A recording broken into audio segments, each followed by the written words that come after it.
Hello guys, thank you for watching. Today we're going to be playing 1001 Days. It is based off of Islamic and Persian mythology, and it's known to have some pretty interesting romance routes. There's only 2 chapters out right now as I'm playing, but I'm really looking forward to those polyamorous routes. Unfortunately, since I am sick, I'm not able to drink any Arabic tea. Oh gosh, I'm looking at the wrong camera.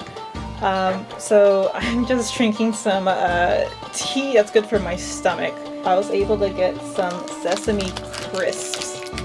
Show right here. Maybe I should show the other camera. Oh, that's too off. I'll try not to eat it on camera. That's gonna be kind of loud. Oh yeah, I really like this. I'm pretty excited for this. One of my favorite artists and my friend constantly encourages us to play this game. It's pretty young right now, but there's a lot of opportunities that can come out from it. I shouldn't even be voicing when I'm drinking tea. This is like playing Dragon Age. Every time. Part of a prestigious family of oracles, you spend your childhood practicing to take up the mantle that your predecessors upheld. You interpret dreams. But when the visions came to you, you were unable to continue the family duty. Your closest friend is Princess Anak. Your closest friend is Princess Anka, who likes to get you into trouble on her many courageous adventures. Your home is the Silver Courtier of the Imperial City. Your family is well established and you have inherited various plots of land within the Empire. Many nobility have magical abilities. You are one of them. You are a Magister in the Imperial Magisterium. You currently live in the Livius and conduct your research there. Your visions came to you after you began to train your magic.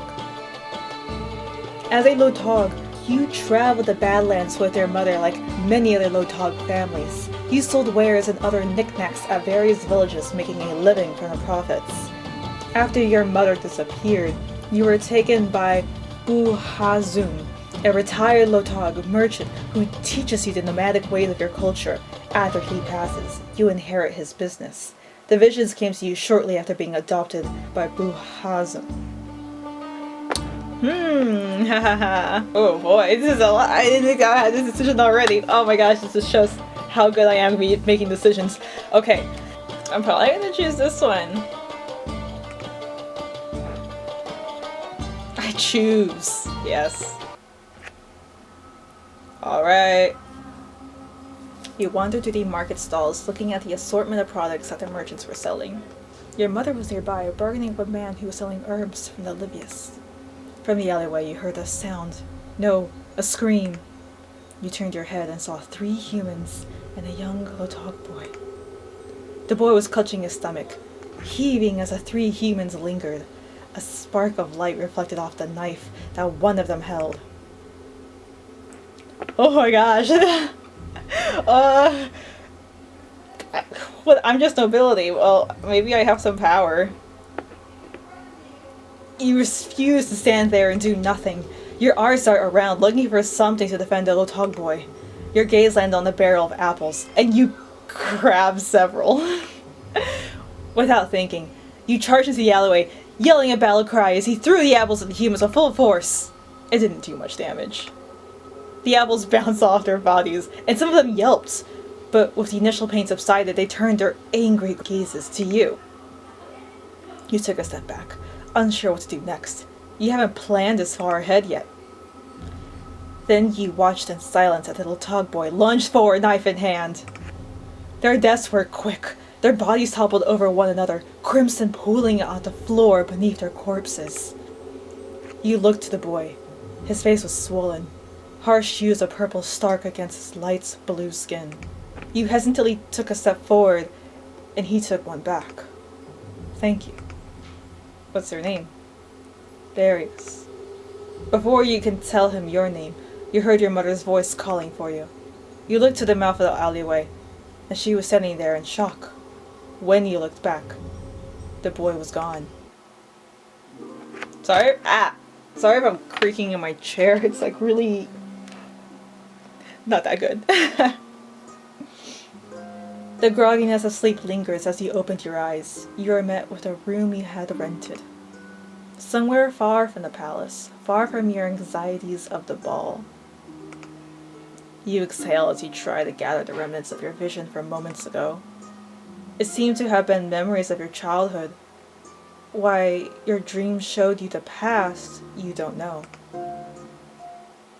Just as you wake, rising from your bed, you hear the sound of running outside your room, following the sounds of muffled curses.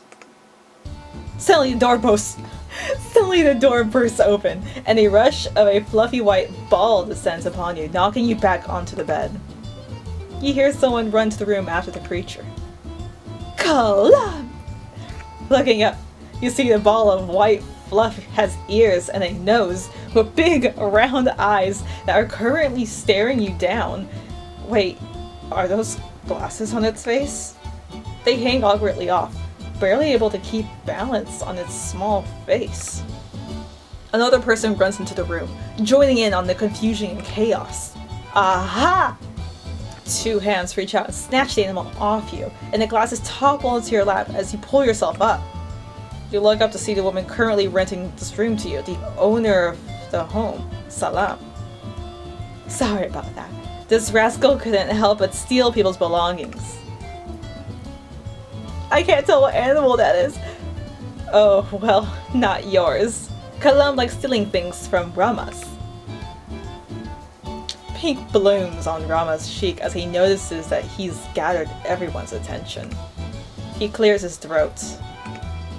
I'm sorry for the intrusion. I tried to keep our fights as contained as possible. You hand him his glasses. He seems dazed without them. Thank you, and sorry again. The man shovels off awkwardly, and Salam scolds the lemur, there we go, in an unfamiliar language. I'm not the best bed and breakfast at the side of town, but I do provide great entertainment. She giggles at her joke. But enough of that. You're going to the ball tonight, yes? Yes, I'm going. I would be careful if I were you. I heard there was a murder in the palace just a week before you arrived. Oh, actually, she looks pretty concerned. I shouldn't... Oh? Salam brushes Kalam's hair, and the lemur leans into her touch and closes his eyes. A magister was murdered in his room. From the rumors, they say the attacker took nothing from his room. The only thing missing was his heart. What do you mean, his heart? She continues brushing Kalam's hair, not looking at you as she speaks. They ripped his heart out of his chest. That's how he died. She shrugs. Or, at least, that's how they say he died. Rumors are the most reliable source of information. Regardless, I like to try to stay safe and remain alert. You aren't sure whether to thank her or not. If you have any more questions, feel free to ask. What? Why am I here again? She explained that to me in a way that she wasn't shocked that I didn't know it was New Year's. Recently, the magisters that live in the palace have been disappearing one by one. I hadn't heard about that. The spy master does his job well, that's why. He makes sure no secrets leave the Imperial City, and even the ones in the Imperial City are foggy. Just be careful. I wouldn't want to see another innocent person hurt. What if I'm not innocent? Thank you for your hospitality. She shrugs. It's a pleasure. Just let me or Ramas know whenever you're heading out. You watch her leave the room, continuing to speak to Kalam in that unfamiliar language. Once she is gone, you throw yourself back onto bed. First the dreams, now the murder. You think there may as well be a giant warning sign above the palace, demanding that you spare yourself the misery and leave. No, you have to go. You have to speak to the Magister of Dreams and convince him to help you. Sukkot, the man that holds all the answers, the one who can help you. Hopefully. Oh my gosh. Even beyond the palace and the elite quarters of the city, the people celebrate with their families and friends, happily unaware of the gross display of wealth that the guest of the palace radiates.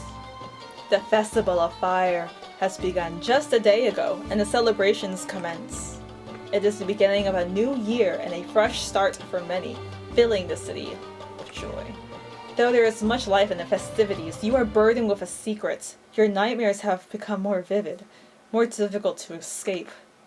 Despite having a pendant to keep the dreams and possible possession at the bay, they merely grow stronger by the day. You can't even ask Sukut. Although he was once your mentor, his affiliation with the Empress would put you in danger should you confide in him. Across the front courtyard of the Golden Palace, guests stand about. Their chattering blends harmoniously with the live music from the main hall, their laughter joining in the symphony. As you approach the main doors, the grand statues of fantastical beasts seem less eerie in a bright and lively atmosphere.